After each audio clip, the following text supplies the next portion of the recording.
Hi peeps, I'm back with this same piece that we did on the other video, and I thought I'd just show you just very quickly a different way that you can hold the iron. There is so many ways. So I'm right-handed, so you can do that.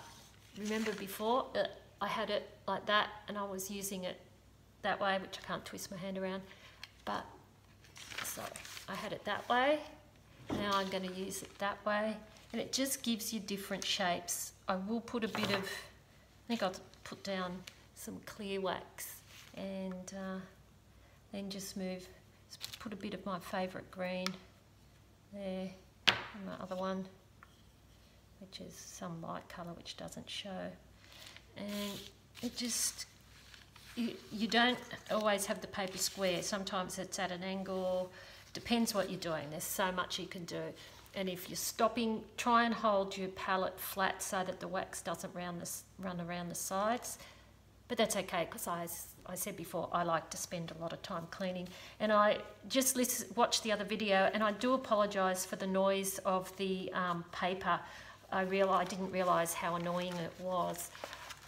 I've never noticed it before because I don't record, so I'll work on that. But at the moment, I've just got, this is, it's wrapping paper for when you move. Butcher's paper or whatever you call it. Anyway, enough, you're bored. Let me just show you some different shapes that you can make if you do this. Okay.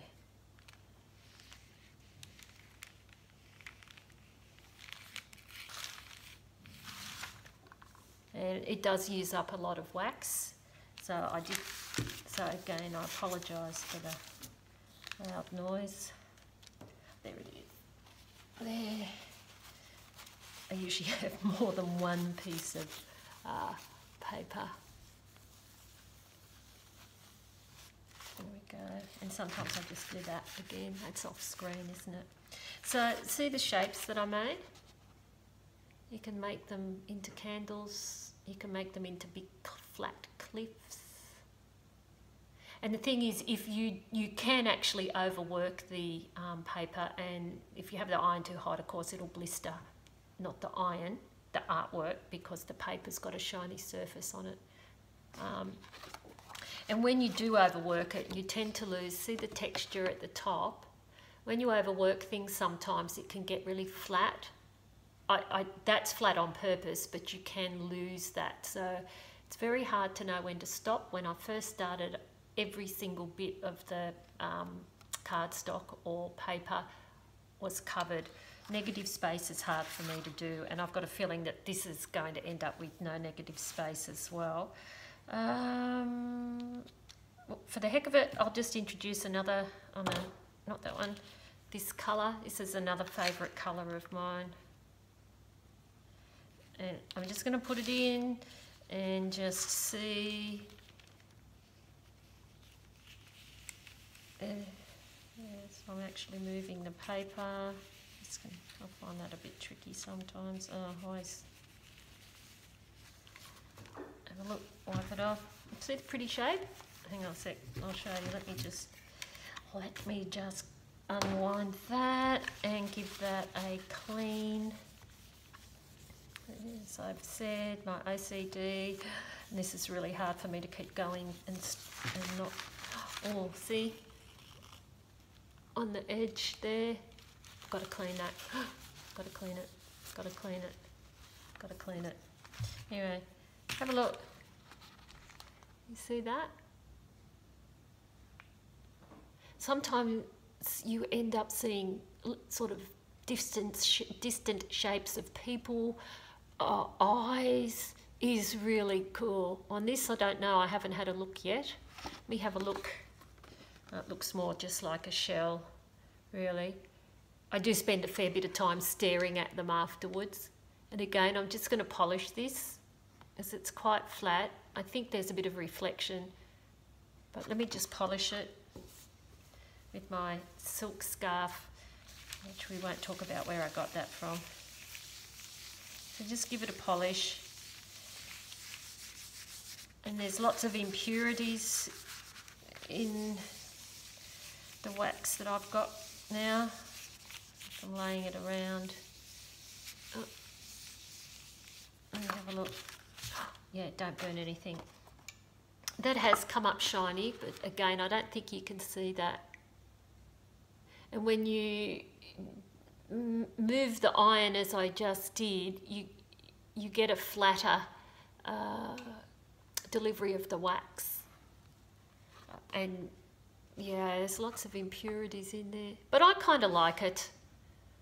I think it adds character to it. And actually that colour's not so bad, is it? And again, you just got to keep turning it around to see which way. I always laugh because my artwork, and I think for a lot of us, our artwork talks to us and tells us how it wants to be. Or at least it does to me. Anyway. So you just have a look. And those of you that are going, stop turning, I can see it, I can see something.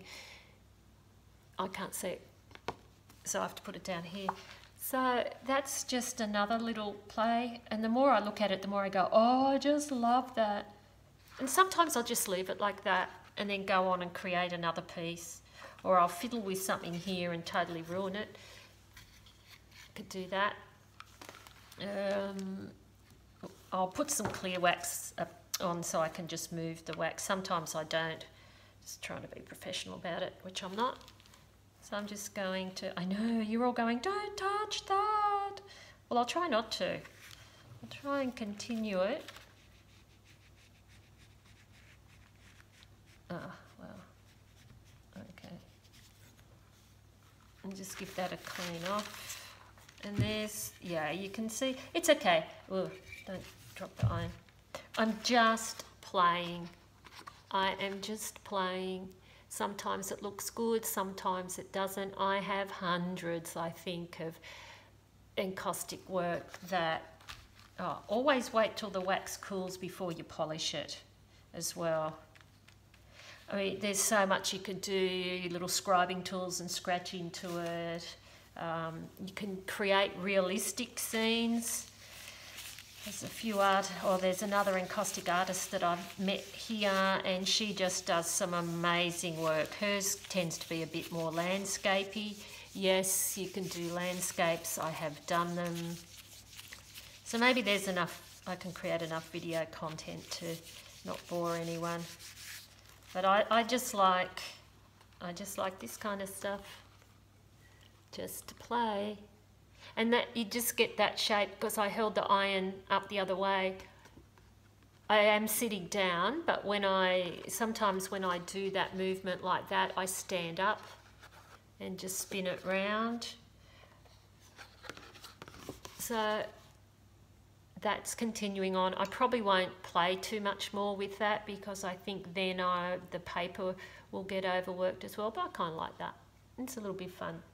I'm just going to find a couple of other pieces to show you that they're old pieces, which I don't know that I've showed them to you before, but I have to just turn the video off because I have to reach over, and I don't want you to keep staring at this because it does get a bit boring. Back in a sec. These are some candles that I made, and that was holding the iron the way I was just then. Apologies if I've shown this in the other video. To be really professional, I should have looked at the other video before, but I didn't. Lost it. And that's just, I don't know, it could be a seascape, it could be a fantasy landscape, and you could have seen this one before as well. It's just a bit of fun, just a bit of fun. And this one, kind of like roses, I think. I'm just trying to think of which way it is, if I hold it that way, maybe. And there was another piece here I had that I really wanted to show you because it was really nice. Let's see if it's close by. Oh yes, it is. I am going to put this down and I am going to reach across, so just give me a moment. And again, I apologise if I've showed this already. This is a square piece. I love it. You're probably working out how I did that. right, with the tip of the iron there, and just turned it round. You can make lovely flowers with that sort of technique. And then I just dragged the iron straight edge down to create the border. This is kind of my favourite colours. Again, I think this is Yupo paper. I honestly can't remember.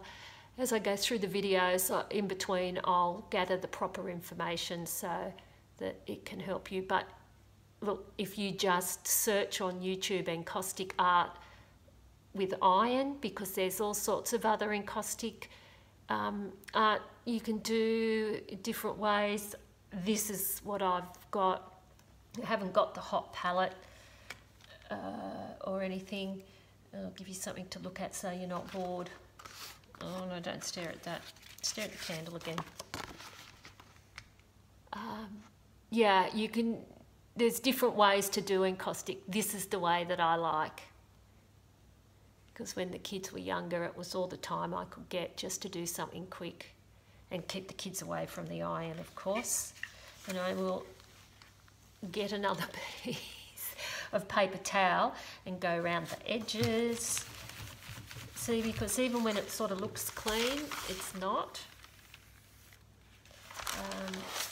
Sorry for the paper noise again. I know it's really loud. I was just going to give a wipe off. I really do need to get another piece of paper towel. So next video I should be a bit more organised now. I just got to find a blank spot. Oh, the tiniest blank spot, right? On the paper towel. It's ridiculous. And just give it a wipe. And then find a clean spot on here, which is, just put that noisy paper over and you can see the wax coming off. And then your palette is all ready for next time. So thanks a lot for watching. Again, I say, this is not a tutorial, this is just me playing. There's lots of encaustic artists out there that do some fantastic stuff, but this is just what I do. And I've started to, hold on to your hats, cut them up and make ATCs, the trading coins, postcards.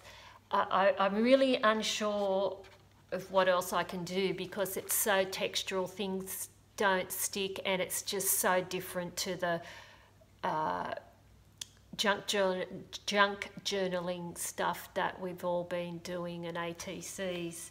So I haven't quite worked out. I framed some of it, I put it in exhibitions, never sold a piece, but that's okay.